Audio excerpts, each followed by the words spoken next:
বিনয়ের সাথে নিজের নামাজটা আদায় করে চলে যায় আবার বিনয়ের সাথে। এই যে মজা, এই যে শান্তি, এই যে সম্মান, এই যে ভালোবাসার পরিবেশ, শ্রদ্ধার পরিবেশ, এই পরিবেশটাই তো 91 মুসলমানের দেশে রাস্তায়, পরিবারে, আমার ব্যবসায়, কর্মক্ষেত্রে, রাষ্ট্রীয় পরিষেবায় সব জায়গায় আমার পাওয়ার কথা, থাকার কথা। কিন্তু মসজিদের এই শান্তিকে আমরা ওই জায়গাগুলোতে পাই না। কেন পাই না? এর জবাব আল্লাহ তাআলা দান করেছেন।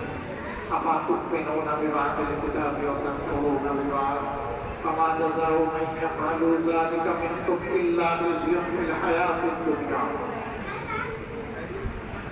আমি যে কিতাব আল কোরআন, ফুরকান তোমাদেরকে দান করেছি, তোমাদের মধ্যে কেউ কেউ কি এমন আছো যে আমার কিতাবের একটা অংশের উপরে ঈমান আনো, আমল করো, আরেকটা অংশ তোমার কষ্ট হয় তাই ছেড়ে দাও, মানো না?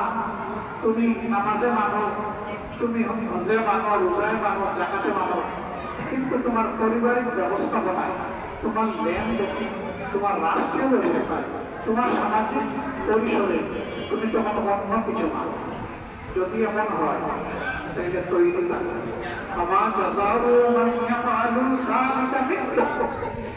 তোমাদের মধ্য থেকে যে এরকম আচরণ আমার